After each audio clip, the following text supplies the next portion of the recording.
Au Congrès international, où l'on discute du futur de la chirurgie réfractive, une phrase revenait sans cesse. Et si, après une extraction de la cataracte, on pouvait à nouveau lire de près sans lunettes? Imaginez retrouver, ne serait-ce qu'en partie, cette capacité d'autofocus que le cristallin nous donnait naturellement. C'est exactement l'objectif des nouvelles générations de lentilles intraoculaires dont je vais vous parler. 4 concepts très différents. 4 idées qui pourraient, si les résultats se confirment, transformer la chirurgie de la cataracte.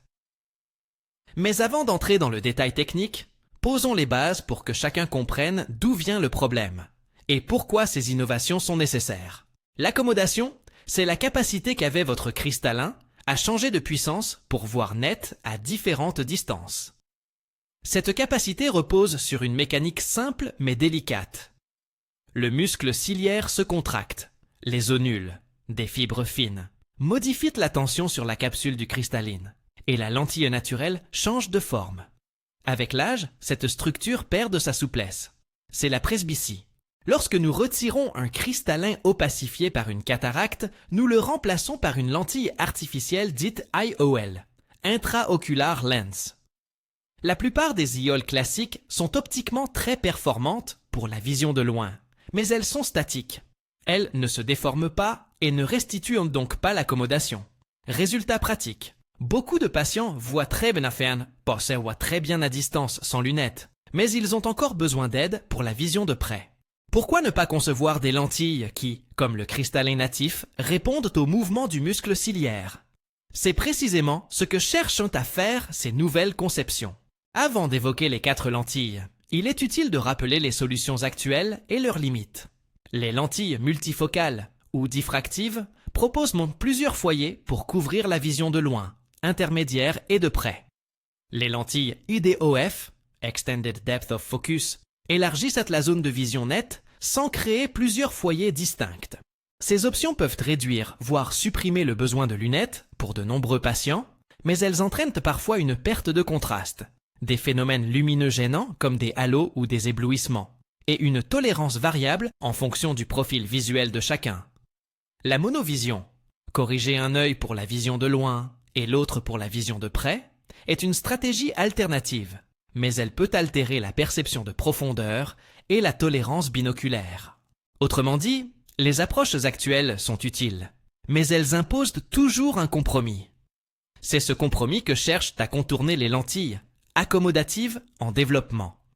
Restituer une variation réelle de puissance optique sans sacrifier la qualité d'image. Si vous suivez cette vidéo parce que vous envisagez une chirurgie de la cataracte, abonnez-vous ou inscrivez-vous à notre newsletter pour recevoir les mises à jour scientifiques. Ces technologies évoluent vite et il est utile d'être informé des preuves publiées. Maintenant, revenons au cœur du sujet. La première des 4 lentilles dont on a beaucoup parlé s'appelle Juven. Dans certaines transcriptions, elle apparaît orthographiée, Javin, et cette variation est signalée dans les sources. Son principe est modulaire, une assise haptique, c'est-à-dire les bras ou supports qui fixent la lentille dans la capsule, restent en place dans l'œil et accueillent un élément optique contenant un fluide. L'idée est que, lorsque le muscle ciliaire se contracte et modifie la géométrie de la capsule, l'élément fluide change de forme ou de position et modifie ainsi la puissance optique de la lentille. Dans une étude de suivi sur 3 ans rapportée par les investigateurs, les acuités non corrigées moyennes se situent à environ 20-18 pour la distance, 20-25 pour l'intermédiaire et 20-35 pour le près. Des chiffres qui suggèrent une amélioration fonctionnelle intéressante, en particulier lorsque l'implantation est bilatérale. Mais attention, ces résultats proviennent d'effectifs encore modestes et d'un suivi limité à quelques centres. Les avantages potentiels incluent une qualité d'image plus naturelle et une amélioration de la vision de près sans recours systématique aux designs multifocaux. Les incertitudes portent sur la durabilité du système fluide au fil des années, le risque d'opacification ou de contamination de l'élément optique et la stabilité positionnelle à long terme dans la capsule. En clair, prometteur, mais à confirmer par des cohortes plus larges et un suivi prolongé. Passons à Omnivio. Le concept est, en apparence, une variante du principe fluide, mais avec une topologie différente. Un front optique qui reste fixe et une assise ou base qui contient un élément fluide modulable. Les premières implantations humaines rapportées concernent une série d'environ 18 patients pour 25 yeux, avec un suivi autour de 6 mois. Les résultats présentés font état d'acuité de loin très bonne, par exemple 20-20 dans certains cas unilatéraux, et même 20-16 lorsque l'implantation est bilatérale, et d'une amélioration fonctionnelle à l'intermédiaire et au près. Là encore, il s'agit d'une série préliminaire. La taille d'échantillon est petite, le suivi court, et nous manquons de données sur la variabilité interpatient et sur les résultats vie réelle, en dehors d'un protocole d'essai. Les points forts théoriques d'OmniView sont une conception potentiellement plus simple pour la fabrication et une réponse optique rapide aux mouvements ciliaires. Les questions restent la tolérance optique, contraste, aberration, le comportement avec la fibrose capsulaire qui se développe naturellement après chirurgie et la sécurité à long terme. La troisième famille, nommée Gélicie dans les comptes rendus, adopte une mécanique différente. Au lieu de fluide libre, elle utilise des connecteurs ou ressorts, autrement dit des actuateurs mécaniques intégrés, qui convertissent le changement de géométrie du sac capsulaire en une modification de la courbure du front optique. Imaginez un petit mécanisme qui tire ou relâche la surface optique de la lentille, comme un petit objectif d'appareil photo qui se rétracte ou se prolonge. Des petites séries initiales, incluant des patients dans des centres pilotes, par exemple un petit groupe rapporté au Salvador, ont été implantées et font actuellement l'objet d'un suivi. Les avantages attendus sont une réponse mécanique directe à la contraction ciliaire et un contrôle potentiellement précis de la modulation de puissance. Les limites sont évidentes. Tout mécanisme mobile introduit des pièces susceptibles de s'user, de s'encrasser ou de se bloquer, et la réaction de la capsule, par fibrose ou adhérence, peut immobiliser le mécanisme. Les essais publiés restent très préliminaires. La signalisation d'effets indésirables et la fréquence d'interventions secondaires éventuelles ne sont pas encore établies de façon robuste. Enfin, la quatrième approche discutée au Congrès est représentée par Fluid Vision, parfois appelée dans la transcription Fluid Vision IOL. Le principe repose sur une optique centrale creuse et des haptics, les bras, qui forment des réservoirs remplis de fluide. La pression et le déplacement du fluide au sein des haptics modifient le volume central et altèrent ainsi la puissance de la lentille. Cette conception cherche à tirer parti de la compressibilité et du déplacement du fluide pour obtenir un changement optique doux et contrôlé. Des résultats préliminaires issus d'une étude multicentrique dénommée Orion dans les comptes rendus sont présentés comme encourageants. Amélioration de l'acuité non corrigée à différentes distances et retour fonctionnel notable chez plusieurs patients.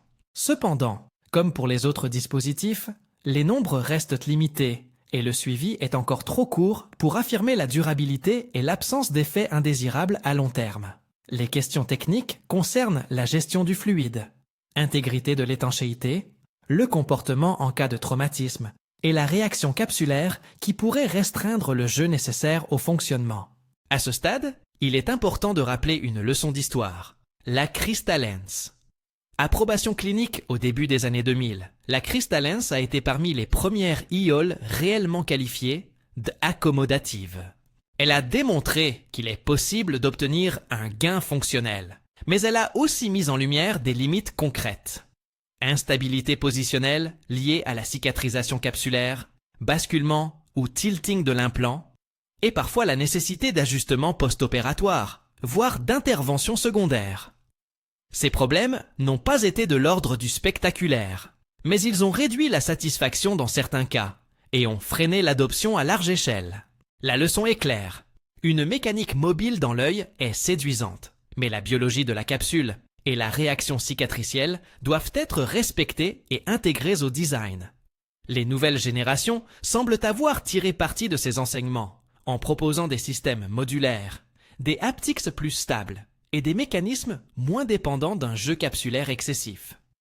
Néanmoins, rien ne remplace des essais robustes et des données de suivi à long terme pour valider ces améliorations. Quelles implications cliniques pour vous, patients ou praticiens? D'abord, Soyez conscient que nous parlons d'innovation en développement. Les données actuelles proviennent majoritairement d'essais précoces. Petite série, suivie de quelques mois à quelques années, est souvent menée par des centres pionniers. Cela signifie que les résultats rapportés sont intéressants mais potentiellement sujets à biais de sélection et à variation quand la technologie sera diffusée plus largement. Deuxièmement, si ces lentilles confirment leurs bénéfices, elles ne conviendront pas forcément à tout le monde.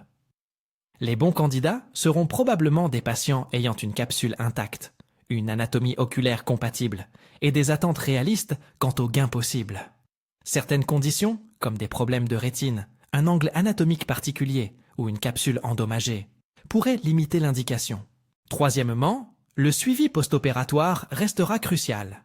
Ces dispositifs mobilisant des composants internes exigent une surveillance attentive pour détecter tôt toute perte de fonction, décentrage, inflammation chronique ou autres complications nécessitant une prise en charge.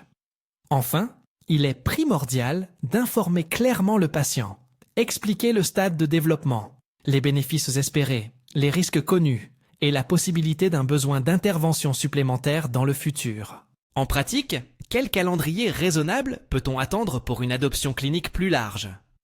Compte tenu des étapes habituelles, essai de phase I2, études multicentriques, validation de la sécurité à long terme, puis processus réglementaire qui varie selon les régions. Il est réaliste de penser en années, plutôt qu'en mois. Si les données restent favorables, on peut envisager une diffusion progressive sur plusieurs années, avec d'abord une utilisation dans des centres d'expertise, puis une adoption plus large si les preuves s'accumulent. Mais je veux insister, il est impossible aujourd'hui de prédire une date précise. Toute communication de calendrier doit rester prudente. Pour les patients qui se préparent à une chirurgie de la cataracte maintenant, que conseiller? D'abord, évaluez votre situation personnelle avec votre chirurgien. Les options actuelles, multifocale, EDOF, monovision, offrent des solutions éprouvées et souvent satisfaisantes. Elles doivent être discutées en fonction de vos attentes visuelles, de vos activités quotidiennes et de votre sensibilité aux phénomènes lumineux. Si vous êtes intéressé par une lentille accommodative en développement, informez-vous et suivez les publications scientifiques. Mais sachez que pour l'instant, la plupart des dispositifs sont accessibles seulement dans le cadre d'essais cliniques ou dans des centres pilotes. Enfin, posez des questions précises à votre praticien. Quel est le profil de complications? Quel suivi est prévu? Y a-t-il un risque d'intervention secondaire? Ces échanges sont essentiels pour une décision éclairée. Quelques points techniques expliqués plus clairement. La haptique désigne les bras de la lentille, qui la maintiennent centrée dans la capsule. La capsule est la membrane qui entourait le cristallin et que nous conservons habituellement pour loger l'iole. C'est elle qui cicatrise et peut parfois limiter le jeu mécanique nécessaire au dispositif mobile. L'accommodation renvoie à la variation active de puissance du système optique, habituellement assurée par la déformation du cristallin natif. Ces définitions aident à comprendre pourquoi la stabilité positionnelle et la gestion de la réponse capsulaire sont au centre des préoccupations de conception. Sur les bénéfices à rapporter, gardez en tête que des acuités comme 20-18 ou 20-16 sont impressionnantes sur le papier, mais leur signification clinique dépend du contexte. Si ces chiffres sont mesurés sur un petit groupe de patients sélectionnés et sans comparateur, ils ne garantissent pas que la même performance sera observée chez tous les patients. De même, la satisfaction patient intègre d'autres éléments que l'acuité. Contraste, qualité subjectivement perçue, absence d'éblouissement et confort général. C'est pourquoi les études futures devront inclure des mesures de qualité de vie visuelle et des évaluations à long terme. En tant que praticien, je tiens aussi à être transparent. Je n'ai personnellement aucun lien financier avec ces sociétés mentionnées dans les études dont je parle. Cette transparence est importante pour maintenir la confiance et pour que les discussions restent centrées sur la science et le bénéfice patient. Pour résumer les messages clés, ces 4 lentilles, Juven, parfois orthographiées Javin dans certaines sources, OmniView, Gelici et Fluid Vision, reportées aussi comme Fluid Vision IWell dans certaines transcriptions, représentent 4 approches techniques distinctes pour tenter de restaurer une forme d'accommodation après la chirurgie de la cataracte. Les résultats préliminaires sont encourageants et montrent qu'un gain fonctionnel est possible. Mais il faut garder une approche mesurée. Les effectifs sont petits, les suivis encore trop courts, et la biologie capsulaire reste un défi majeur. La Crystalence nous rappelle qu'une promesse technique peut être freinée par la réalité biologique et par des problèmes de stabilité à long terme. Avant de changer radicalement la pratique, nous avons besoin d'essais plus larges, d'un suivi prolongé et de données vie réelle qui confirment la sécurité et la durabilité des bénéfices. Si cette vidéo vous a intéressé et que vous souhaitez suivre l'actualité scientifique sur ces technologies, n'oubliez pas de vous abonner à notre newsletter. Nous y partageons régulièrement les études publiées, les analyses d'essais cliniques et des explications destinées aux patients. Et si vous envisagez une chirurgie de la cataracte et voulez discuter de vos options personnelles, prenez rendez-vous pour une consultation. Un examen clinique permettra de déterminer quelles solutions actuelles sont adaptées à votre situation et si, à court ou moyen terme, une option innovante pourrait être pertinente pour vous. En conclusion, nous sommes peut-être proches d'une avancée significative. Une génération de lentilles qui ne se contente plus d'offrir une image fixe, mais qui tenterait de restituer une partie du mécanisme d'accommodation. Cette révolution potentielle est passionnante, mais elle est aussi assortie d'un impératif de prudence. Les prochaines années, avec des études plus larges et un suivi prolongé, trancheront sur l'impact réel de ces 4 designs. Entre-temps, restons informés, positifs mais exigeants sur les preuves, et surtout attentifs à ce qui compte le plus: la sécurité et la qualité de vision de nos patients.